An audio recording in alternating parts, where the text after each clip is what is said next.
안녕하세요. 이혼 전문 변호사 김인철입니다. 이혼 상담을 진행하다 보면 배우자의 무관심도 이혼 사유가 되는지에 대해 문의하시는 경우가 많습니다.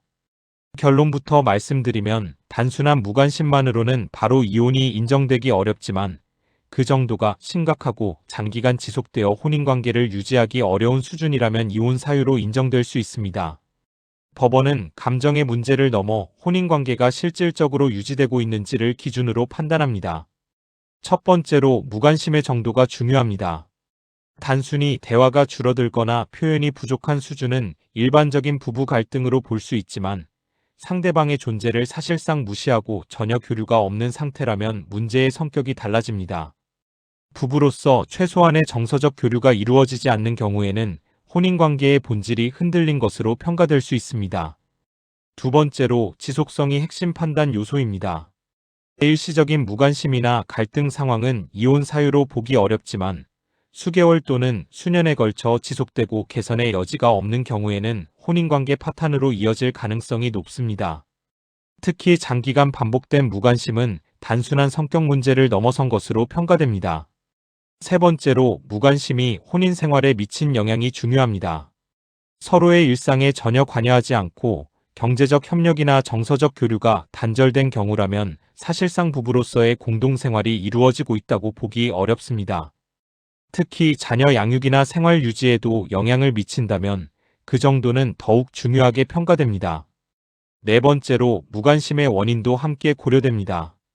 상대방의 외도, 폭언, 갈등 등으로 인해 관계가 단절된 경우라면 단순히 무관심 자체만을 문제 삼기 어렵고 전체적인 혼인관계의 흐름 속에서 판단됩니다.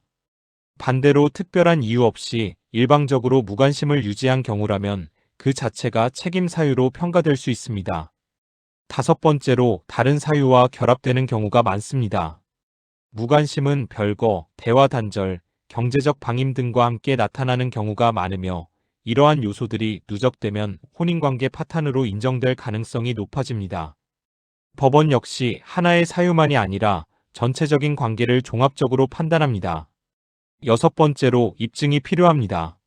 무관심은 눈에 보이는 행위가 아니기 때문에 별거 상태, 연락 단절, 생활비 미지급, 가족과의 교류 부재 등 객관적인 정황을 통해 입증해야 합니다.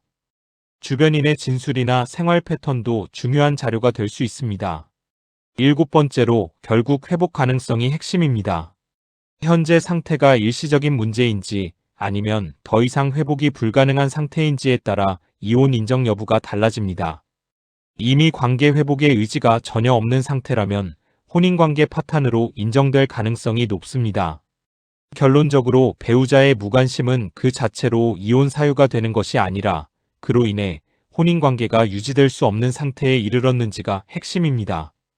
단순한 감정 문제가 아니라 공동생활의 실질이 유지되고 있는지를 기준으로 판단되며 이를 어떻게 정리하고 입증하느냐가 중요합니다.